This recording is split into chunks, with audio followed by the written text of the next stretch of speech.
মেয়েকে হারিয়ে পাগল প্রায় পরিবারের সদস্যরা। স্বামীর চুরির বিরুদ্ধে সাক্ষী দিতে চাওয়ায় স্ত্রী সুফিয়াকে গলা কেটে হত্যা করে স্বামী আসমত। এই ঘটনায় হতবাক স্বজন ও এলাকাবাসী। নাটোরের বাগাতিপাড়ার হাপানিয়া গ্রামের আসমতের সঙ্গে একই এলাকার সুফিয়ার 18 বছর আগে বিয়ে হয়। আসমতের পেশা চুরি হওয়ায় তার স্ত্রীর সঙ্গে সবসময় দ্বন্দ্ববিবাদ লেগেই থাকত।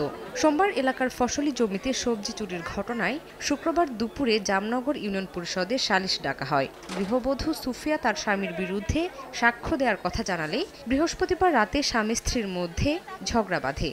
এরই জেরে সুফিয়াকে নির্মমভাবে হত্যা করে আসমত। হত্যার পর 8 বছর বয়সী একমাত্র সন্তান আসমানিকে নিয়ে পালিয়ে যায় আসমত। ঘটনার পর অপরাধী আসমতকে সিরাজগঞ্জ থেকে গ্রেফতার করে র্যাব। অভিযুক্তকে দৃষ্টান্তমূলক শাস্তির দাবি নিহতের পরিবার ও এলাকাবাসীর।